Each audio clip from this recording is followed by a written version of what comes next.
everyone, and welcome to episode 12 of the Overlanding Newbie. It is a chilly January morning in Northern California, and as my friend Bruce Buffer says, it's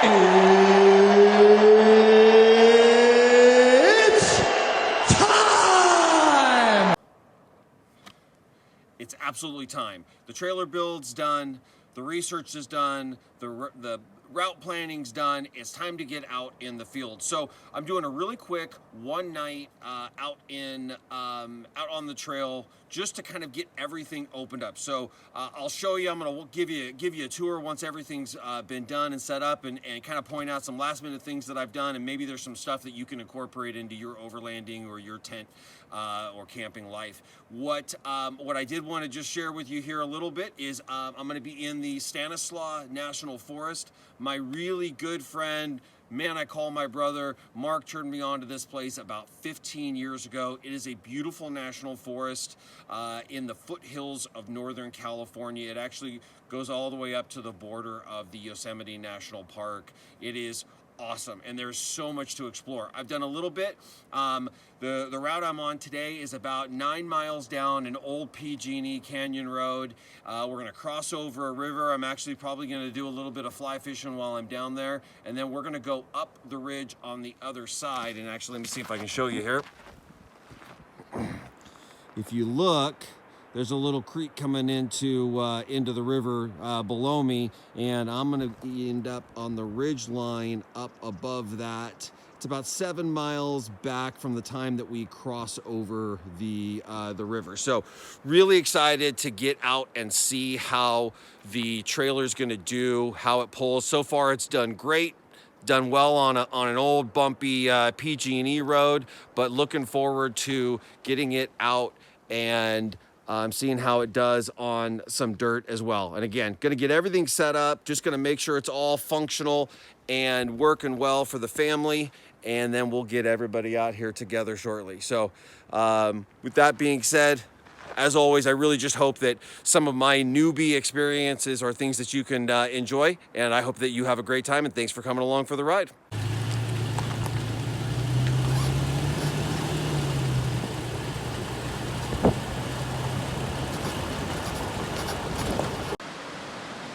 All right, well, here's a stretch of water. I'm gonna stop real quick and do a little bit of fishing out before heading up the other side of the canyon. Water's definitely a little bit high. They just changed the regs here, and it used to open in mid-April. Now it's open year-round, and looking forward to seeing what January fishing in this river looks like. So let's go get rigged up.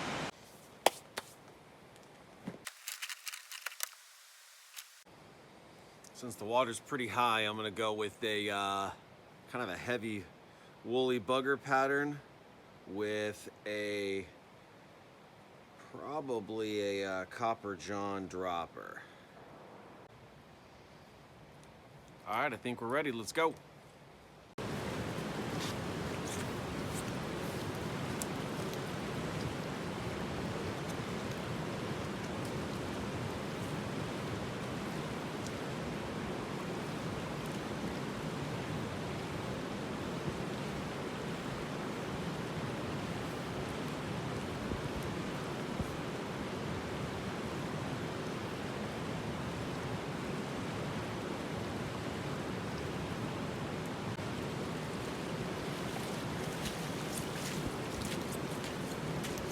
A lot of water today.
right, so we're here in camp. So this is the road we came down. I had eyeballed that spot from Google Earth, and it looked okay, but it was a little bit on the uneven side. And on the other side of the bridge, I actually was able to find a good spot. But I just thought I'd just do a little quick video of where we're at here at the moment and show you how beautiful this all is. It's all in sight.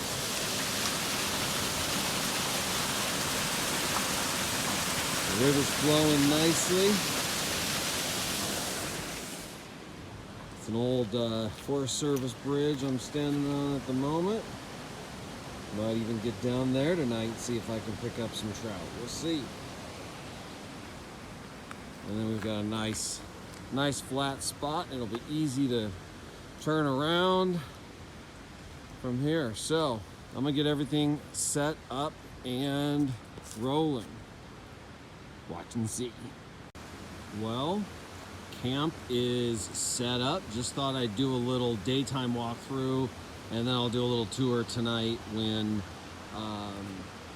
I can kind of show some of the electricity and lights and things like that. But the spot is definitely beautiful. Great little swimming hole on the creek here.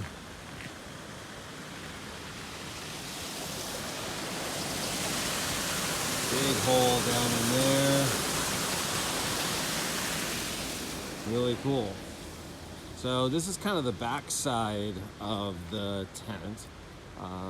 But this is the kitchen area, all set up there.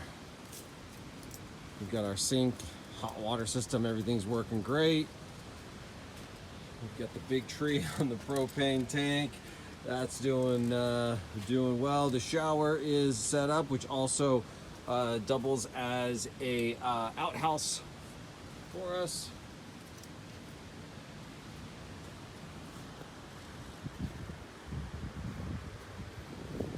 I did want to show this really cool thing, as I'm kind of showing a couple things here that I think might be helpful to people.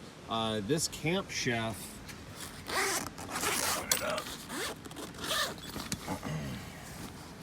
haven't totally unpacked it, but this camp chef table doubles as a storage unit. So I've got all my pots and pans and all my kitchen utensils and plates and cups and everything all packed into those boxes or little totes that build into there, and then that thing zips up. The top on it here goes into a back, folds up into a back folder pocket, and then it just becomes a box to throw in the back here. What I ended up doing for a lot of my kitchen stuff is I basically just put it in a Craftsman toolbox and just built it up there. And then obviously the tent. I kept the rain fly on it tonight. I really did want to open it up to the stars, but being down here by the water, I am afraid that we're going to have a ton of condensation. So I'm going to leave that on. Obviously here we've got just my little camp table. I do everything on the propane fire ring now just because of California has got so many fire hazards that I don't want to risk anything there. But everything set up really quick, easy, as anticipated. Let me show you inside here really quick. Take off my shoes. I was actually really happy with the amount of space that the annex ended up having. Room for the cot there, room for a table here, which even though I've got my burners outside, I can make my coffee in the comfort of the inside of the annex in the morning. I've got my water filter. I'm actually doing double water filtration. So if you saw an earlier video, I actually had this inline water filter on the pump, but now basically I just have water access inside the annex. I pump it through there. The water pressure was too high for that water filter, so I like that Life Straw water filter. I know that it's going to get all the heavy metals and bacteria or anything else I've got going on. And then what I do is I just gravity drop that into a Brita that I'll just keep right here, because the Britas don't do all of the bacteria and everything else. I had an old Coleman hanging storage bag from my pop-up, and what I ended up doing was just punching a couple grommet holes in it and getting a slide-in awning attachment that goes into the same rope slide that the Annex does. So when I take off the travel cover for the trailer, I put the Annex in that rope slide and I put this in there, and then it basically just hangs on that back wall. But this works really well too, to be able to open up right outside into the storage areas that I've got back here, to be able to access those anytime you need anything in there. And then lastly, everything really, all my bedding and everything, I was able to, everything but this but the sleeping bag and those pillows, I was able to fold up inside the tent and travel with it. So super stoked. Got to the campsite. Definitely was an adventure, a very bumpy road, but very glad that nothing fell off on the way. Everything was bolted on. All my grade 8 nuts and bolt upgrades worked really well. So really happy with how it's going. So I'll show you a little bit more tonight when the sun goes down, and some of the electrical I've set up on the inside. Thanks, guys.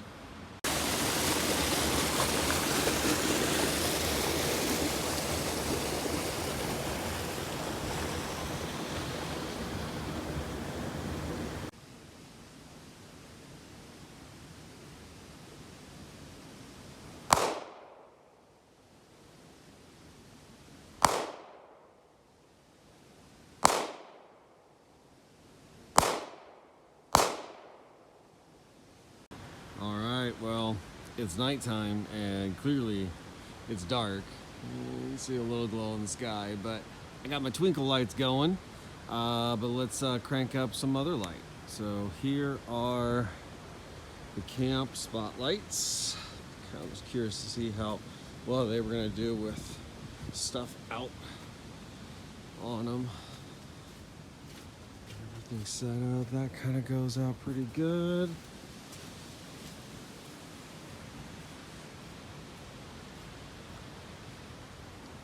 Up that side pretty good. All right, and then underneath we got our ambient lights, we got our cooking and cargo lights. Oh, I love it. All right, and then I was going to show you real quick what I've got inside the tent. So obviously the tent is dark right now, getting a little bit of light, trying to get up my boots. Giving a little bit of light from the outside lights. But I've got an RV light right there, lighting up the inside of the Annex, and then up inside the bedroom. Very dark at the moment. Let me find the switch. There's one LED light. And the other LED light lighting up the bedroom. So all good with some lights. Well, it's always a little bittersweet when a trip comes to an end, but all good trips must come to an end. So this was a quick one, up and back, just to give all the gear a test, really see how it was all going to perform. Was really curious how the trailer was going to tow. Through some pretty rough territory. We definitely put it through a test getting up here. We'll see how it does on its way out. So my outro video will definitely have a little video from that as well. But definitely landed in a really beautiful spot that I've been wanting to check out here for a while, up in the Stanislaus National Forest. Beautiful creek that we're alongside, that is fresh with a lot of snow melt because it was cold. It was in the mid-20s last night when when went to bed, and the 23-0 gear all did really, really well. The tent worked out perfect, was really warm. I'll tell you, this morning woke up covered in ice, no condensation on the inside, which was really nice. And then the other piece was, as a newbie, I'm learning this, and I've seen this online, be careful when you put your gear away wet. So what I'm gonna have to do when I get home in the next day or two is open everything up, let it dry out, because that ice ended up melting when the sun came over the ridge and the tent is packed up wet. So you don't wanna do that. You will have mold growing on your tent. So with that being said, let's just do a little quick cheers here. I've got my Athletic Brewing Company non-alcoholic IPA that I am drinking here. It is delicious. I love these guys. Thank you very much. Cheers to the sober life, to anyone else that's out there with me. Thank you all for coming along for the ride. Check out my outro. We're gonna check a little, I'll add a little video on the ride out as well. Thanks, everybody.